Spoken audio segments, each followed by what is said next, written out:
Hello and welcome to Business Today Television. I'm Siddharth Zarabi and you're watching our special coverage of breaking news at this point of time.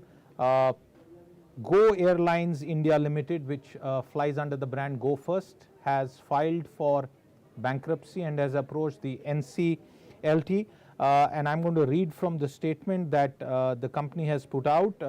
Go Airlines forced to apply to the National Company Law Tribunal for resolution and protection under Section 10 of the Insolvency and Bankruptcy Code due to the ever-increasing failure of the Pratt & Whitney engines that power its fleet. This is the company's statement.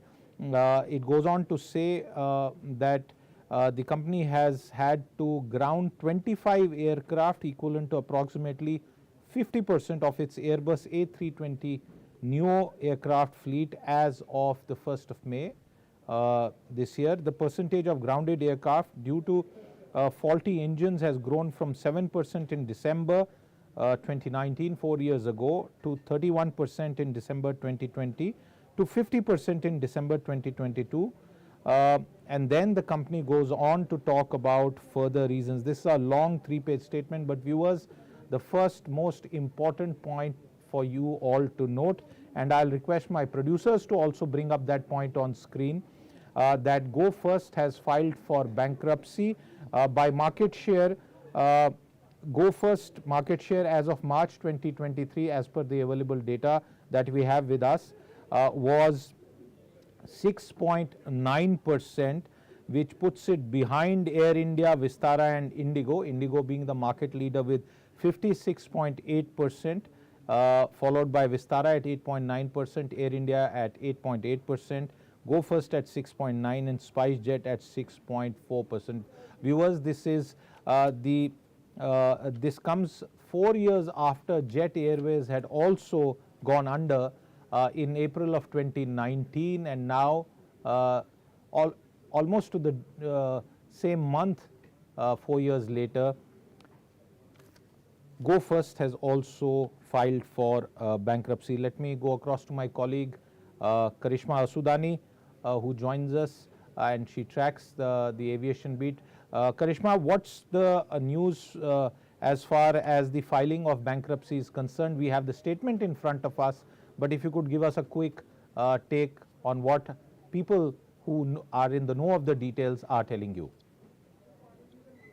Right, Siddharth, if you look at the financials and also the statement that has been released by Go First, you will see that this has been an attempt that they had to do despite the fact that they were trying to infuse a certain amount of funds. In fact, they've mentioned that recently the promoters had to inject about close to 3,200 crores, followed by 2,400 crores, and let alone 300 crores, approximately 290 crores in April 2023 alone.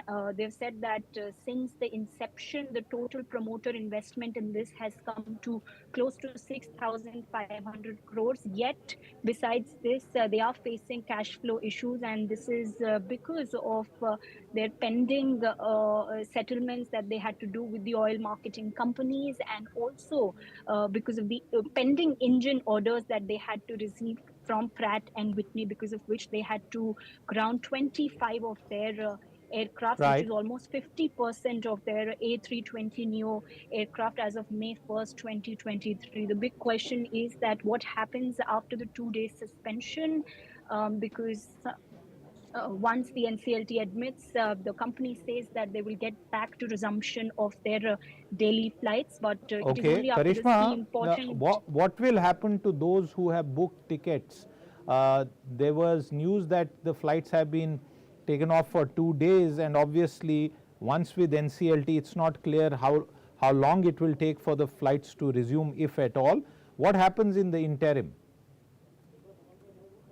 Siddharth, it's not just about those passengers who booked tickets, but it's about those travel partners, those creditors, suppliers, and the other intermediaries who are involved. As per Go First management that we tried getting this information on, they tell us that a key important meeting is currently underway with the CEO and other board members that will go on until late evening.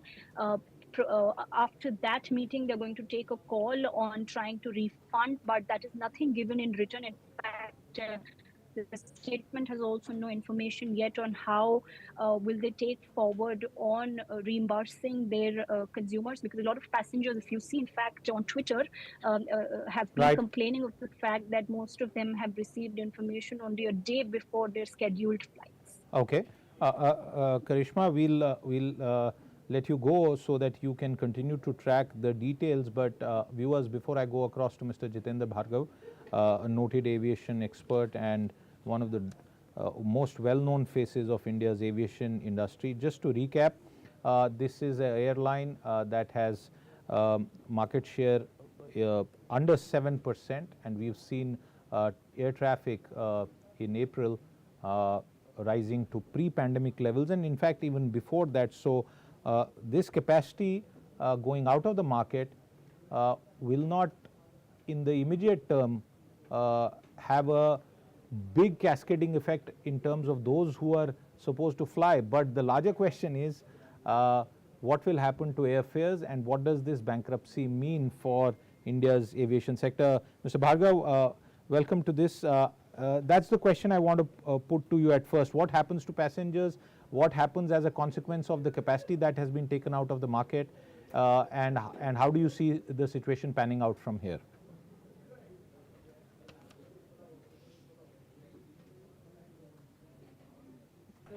Please request him to unmute himself. Mr. Bhargav, you will have to unmute yourself. We can't hear you. You will have to unmute yourself. Go ahead. See, one can expect a bit of chaotic conditions at the airport when passengers turn up and there are flights cancelled, etc. Because it will take a couple of days for DGCA and the Ministry of Civil Aviation to persuade other airlines to put in more capacity. Let us not forget that all airlines have been flying with 90% seat occupancy. So they will have very little space on the existing flights to accommodate Go Air passengers. That's the first part. The second, of course, is will there be a mechanism in place for passengers to get their fare back? Now, all these things will lead to chaotic conditions, again, criticism at a time when airlines have been doing exceedingly well. Load factors being high, fares being relatively higher, airlines announcing good financial results. So it's a very sad situation that Go Air had to go. Now, it again brings me down to one question. Is it a sudden development? When you say 25% or 25 aircraft on ground, was DGCA really monitoring the condition? You can't just come up one day and say, all right, we're canceling flights and we lead to this chaotic. There's a regulatory body in place. Airlines are required to submit all data information. DGCA officials are supposed to monitor. Now, I can't simply understand as to why has the DGCA faltered again. And you have sprung a surprise by the airline and said, look, we just can't operate flights because unfortunately, because the reality would be that it has not happened that all of those 25 aircraft have got grounded overnight. It's been a periodic situation to Pratt & Whitney has not been able to supply engines. Okay. So there has to be accountability fixed. That's a good point. Fixing accountability for this sudden development in some ways, while some would argue that, like Mr. Bhargav himself said, that maybe things were building up, and some of the details that are flashing on your screens, viewers, which tell us that this airline was under some amount of financial stress. Ajay Avtane, the editor of livefromalounge.com, a aviation focused website, also joins us. Ajay, you track the aviation sector very closely. What's your own reading of why Go First has gone under, at least in terms of its filing at this stage, and what do you see panning out from here? The key reason that Go Air looks like it has gone under is obviously the financial performance. The airline was on a cash and carry with the oil marketing companies and not being able to pay its bills. And if you've been looking at the sector over a while, coming out of COVID, there was a huge spike in traffic coming back. But Go First was always the unreliable player. I think over the past 1.5 years since traffic has been coming back, it was not all their fault. It was partly the fault of the fact that they could not operate all their aircraft. So over a period of time, they've done some responsible things like not filing for. I think their summer schedule was 40% lesser flights than their last operated winter schedule. So, but yeah, as long as they don't have, the engines, they can't operate their aircraft. And if half their fleet is sitting on the ground, which is what is the case right now at Delhi, Bangalore, and other airports, it's very clear to be seen, all these aircraft which can't fly because they don't have engines. So obviously, there's only so much that you can stretch.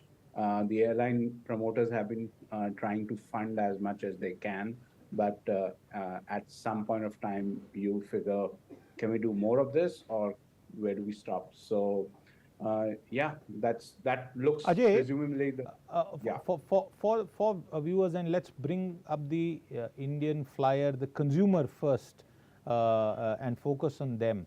What happens to consumers? And we know that this summer season is expected to be a very, very busy season, at least for the past many, many years. What is the immediate impact going to be on airfares as far as you can see? See, airfares are already high, and this will be a different summer than most others uh, because airlines are already operating at roughly 85-90% occupancy. Just 2 days back or a day ago, we got this 4.5 lakh domestic passengers in a day milestone that we hit. So, there is a little room from here for airlines to kind of mount more flights or have more passengers flying those same aircraft. Obviously, airfares will be going even further. I can't say that they, on any compassionate grounds, any other airline will want to control their airfares. If the DGCA or the ministry steps in, that's in a different ballgame. But I don't think that voluntarily any other airline will want to kind of put a lid on their fares just because somebody else went under. But yeah, if you haven't booked your ticket so far, it might be hard to find tickets as well at this point of time. If you haven't booked your ticket so far, it might be hard to find tickets. That's a clear headline from a consumer point of view that is emerging. Mr. Bhargav, I'm coming back to you for the broader sort of assessment of this situation. 4 years back, Jet Airways went under. The reasons seem to be different from the reasons that have been put out by Go First. And the process also that has been adopted is also a reflection on the fact that India now has a robust bankruptcy framework, which was not available several years ago. But what are the differences between Jet Airways, which is still attempting to take back to the air again? We don't know if that will at all happen. And Go First, what in your assessment as an aviation expert are the lessons that we can recount for our viewers? You see, the first point is that both Kingfisher and Jet Airways were legacy carriers, full service carriers. Now, this is an instance of a low-cost airline going under. The first major distinction. Second is the efforts in the past to generate resources or through the IPO, build up funds, etc. They failed really.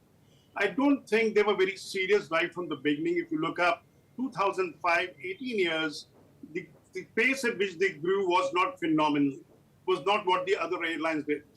Perhaps one can say that, look, they were being prudent not to grow at a fast pace and burn the resources, etc. But the fact is, they did not have the proper growth plan in mind. Look at the number of chief executives that came in and went out of the Go airline. So the stability factor, a vision for the airline, etc., in my opinion, was lacking. But coming back to the question that you had posed earlier on the fares, I think the fares will go up. But one thing that the ministry needs to do, and I would like to share the data here, pre-COVID, when domestic operations were at 4 lakh passengers a day, airlines were operating over 3,000 flights per day. Today, we are flying more than 4.4 lakh passengers a day, but the number of flights being operated is less than 3,000.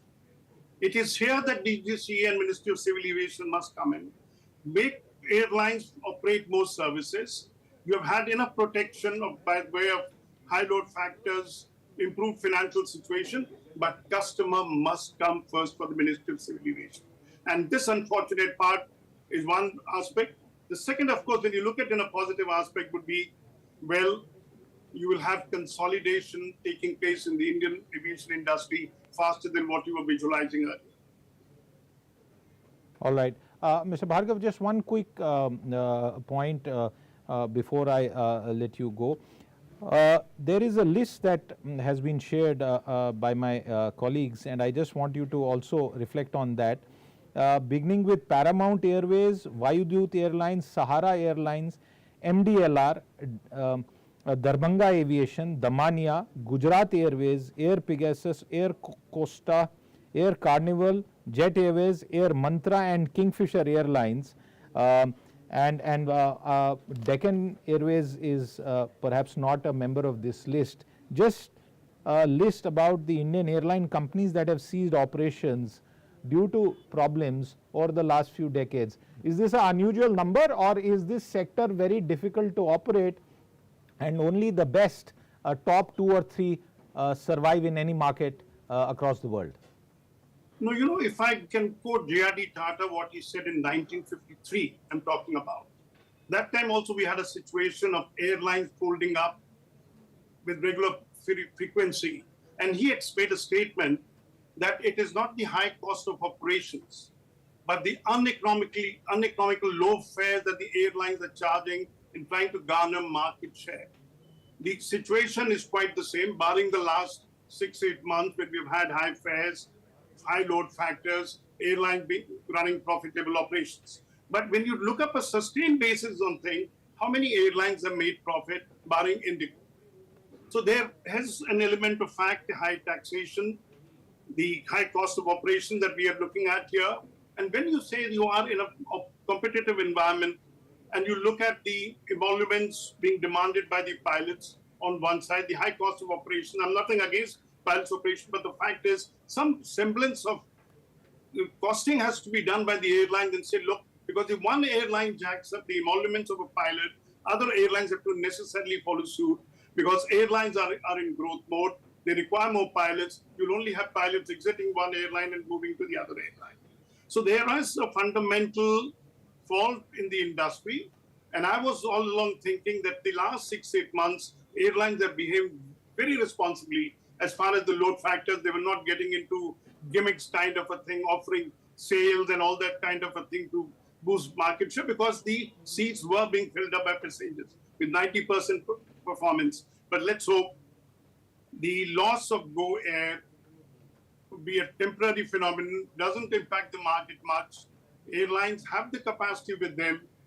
The DGCA is only to persuade them to put in more capacity. And let's not forget that we are talking about summer vacation season where a lot of people go travel on LTCs, etc., and may have booked seats already. Let inconvenience not be caused to the passengers.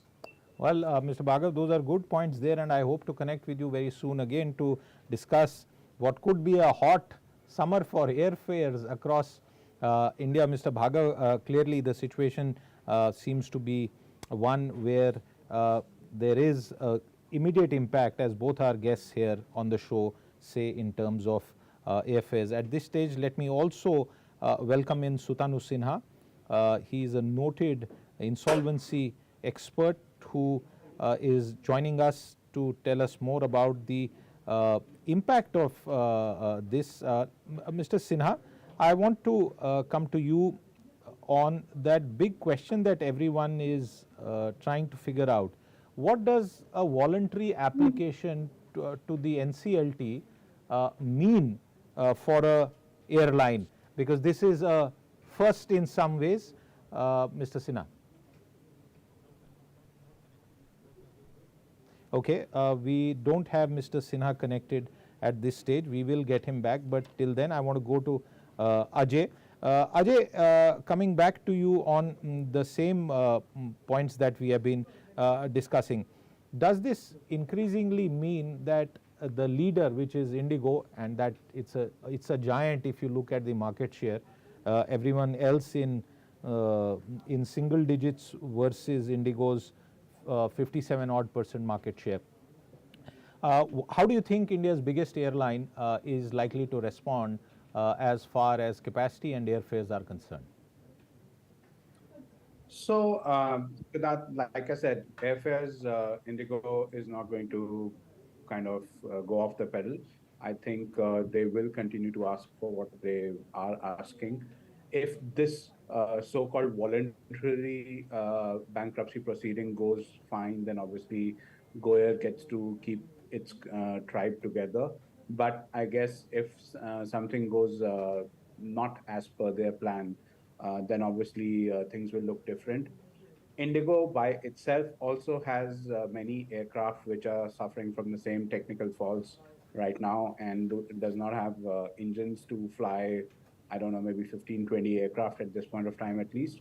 But the good thing about being Indigo is they have surplus capacity in the sense that they can, subject to regulatory approval, add more flights, and obviously add more uptime on their existing aircraft which are flying, and hence they can bring in more flights in the market. So, and they have new aircraft coming still. So what they can do is they can have the old aircraft leases extended as per their business plan and so on as well. So I think Indigo has a good pipeline of aircraft. They already have 300 plus aircraft operating as well. A little bit of increased uptime on each aircraft, and they can add more flights as well. Do you expect Air India to also sort of step up? Do they have spare capacity? Because in the past, Ajay, there was a time when Air India would keep fares stable even when summer fares were headed up, because it was acting almost like an instrument of the government of India. Now it's owned by a private company, but leave apart ownership, what do you expect Air India to do in this crunch situation? So, on certain sectors, I was trying to book flights for myself earlier in the day. And on certain segments, Air India is already the most expensive option, purely because of the fact that I guess it's a full service carrier. But yeah, I don't know if there is slack in the Air India network, which can be, used to add more flights. Obviously, Air India has new aircraft coming right now. They signed on some leases back in the day, and they have a few aircraft which have arrived already, but they don't have seats in those right now. So I would imagine Air India might have some slack, but not to the capacity, not to the tune of what Indigo has at this point of time. Okay. Ajay, please stay with us if you can, because we have Sutanu Sinha, noted insolvency professional, who is here with us. Sutanu, I want to come to you to understand this rather unique development where airline has voluntarily filed for insolvency. Explain that to the lay viewer. What does this mean, and more importantly, does this pave the way for a revival of the airline, or is this just a step away from something worse? Yeah, you know that this voluntary liquidation, as per the law prevailing now in the country, is there are two processes. One is that the members voluntary liquidation, and other one is the creditors voluntary liquidation. In this case, I assume that from the statements made by the company persons at various places, it is happening to be the members voluntary liquidation, and there is a streamlined process for that. And for that purpose, the primary requirement is very important.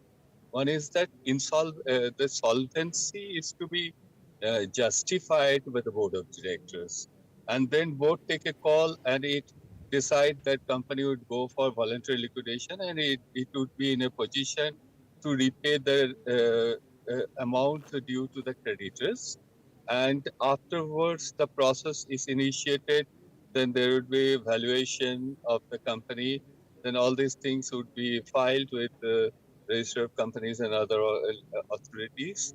And then the liquidator would be appointed.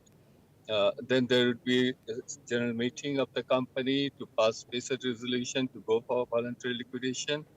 Afterwards, there should be creditors meeting within a stipulated time of 7 days, as I remember. and with creditors' two-third majority approval only, this process would be finalized. Then the liquidator would be selling the asset and distribute the thing, and the entire process would be completed within 1 year time, and then the company would be declared dissolved after filing an application before NCLT. This is the entire process. Okay. Now, I understand that they have applied before the NCLT, and we need to see that what is the application. I don't know as such. I have not seen the application. We need to understand what application they have filed for NCLT, Honorable NCLT Delhi, I believe, and then only we can take a call on this, how it is to be done. And it may so happen that somebody, investors are there, they're ready to pay the money, and then the company would be running under that particular flag sheet. It may so happen, but I am not very clear without understanding that. Mr. Sinha, just a couple of points for our viewers to understand. Yes, sir. How much time does it take for NCLT bench to admit a company? In this instance, the filing has happened today at the NCLT Delhi bench. How much time do you think will be taken for admittance? So before the process, what I understand, there are some prerequisite process here. That process, whether company has, that's the reason I want to see the application, what application they filed. Because prerequisite process is that there should be a board meeting, there should be a solvency declaration by the board, that should be confirmed by the members in their general meeting. NCLT in voluntary liquidation, a role of NCLT is coming much more later in that way. Okay. It is a self-driven process morely. Okay. So that's the reason we want to see what application they have filed. Absolutely, those details will be important. One quick point, Mr. Sinha, before I let you go. There's a Christmas tree in terms of the creditors. Where will those people who have outstanding tickets on Go First, where will they stand in terms of repayment? There, it's just like other insolvency process. It would be, once the liquidator is appointed, it would be one of his duty to publish in the newspaper about the claim amount to invitation before the people to put their claims, and then only the customers and others would be putting their application under the claim, and that would be treated as creditor, of course, and accordingly it would be resolved. And what about the employees? Employees is also defined there. They are also creditors in that way. Okay. So all these things are just like similar to more. Okay. It is the company is to declare that they are solvent to resolve the debts. That is very much important. Before I let you go, and I know we have you on a bit of a bad line, but I'll try one quick question with you. The company is saying that they hope to get back and fly again. In the normal process, once the NCLT admits this application, will it appoint a IRP and supersede the existing management? What is likely to happen? Yes, sir.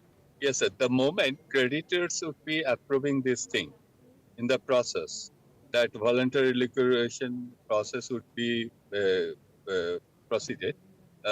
That from that moment, power of the management would be vested with the resolution professional.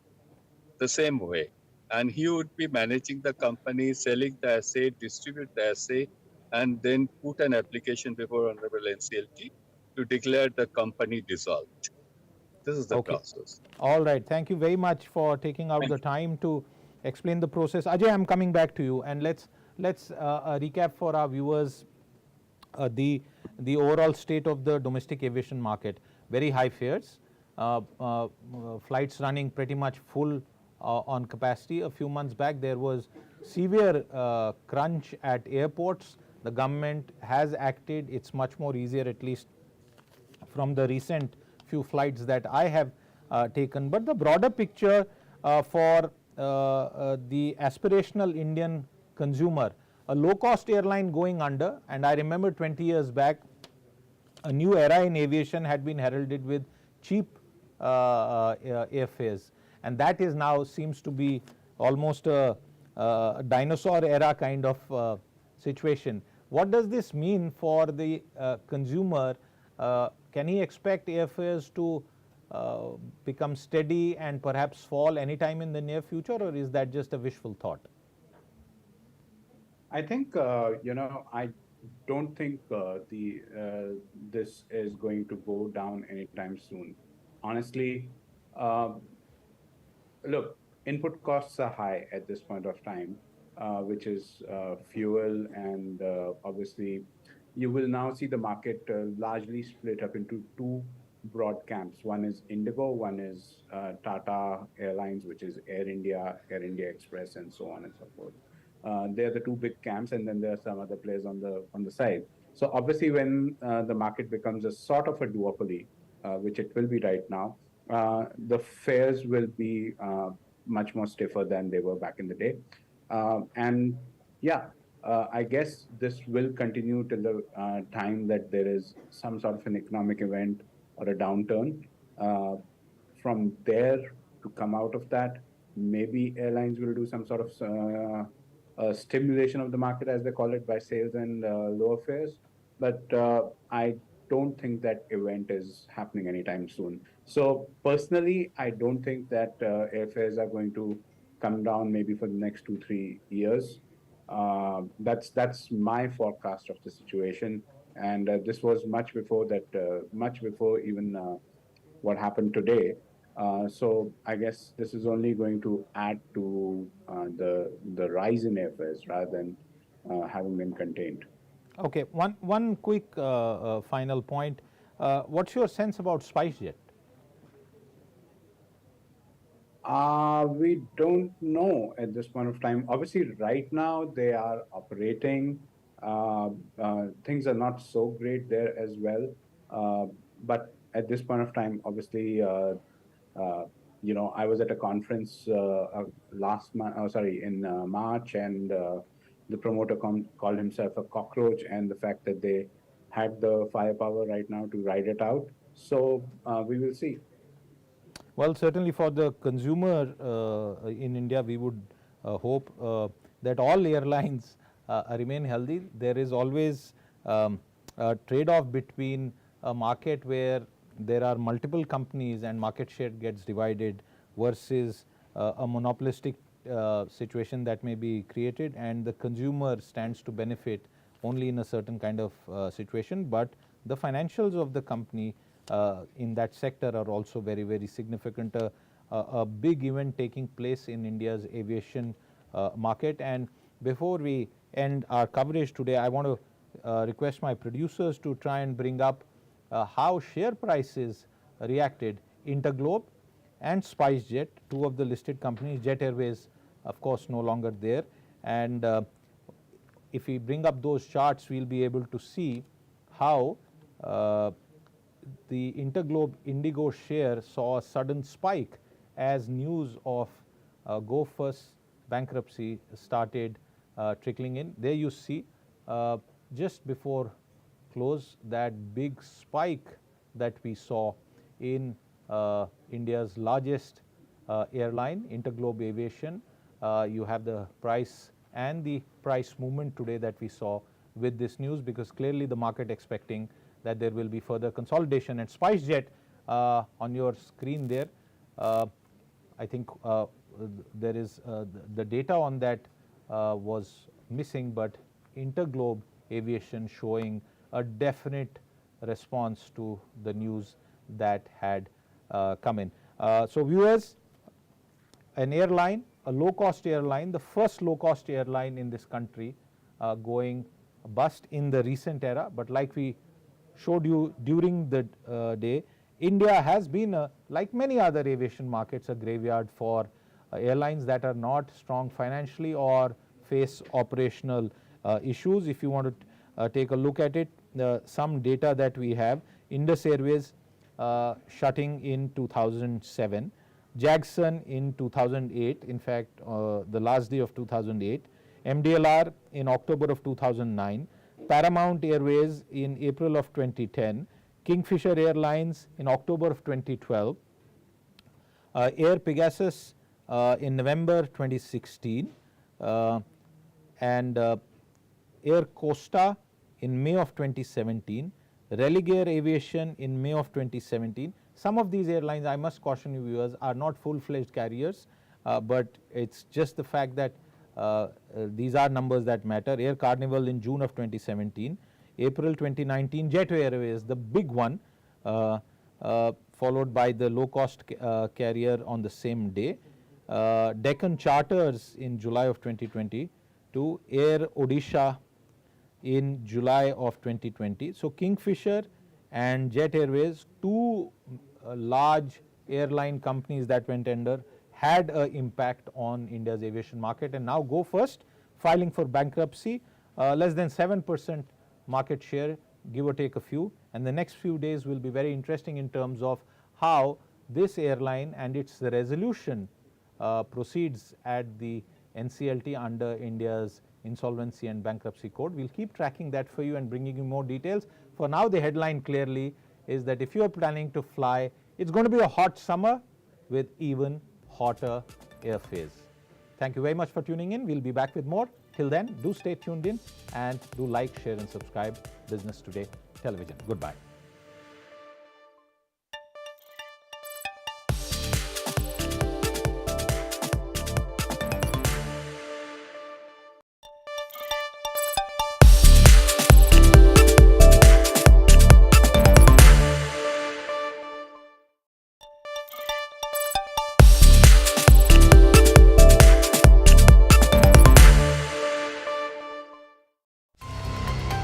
First Republic Bank is the third major US bank to fail in the past 2 months. But regulators acted with alacrity, ensuring the contagion did not spread further. Even as the nation slept, regulators in the US seized the First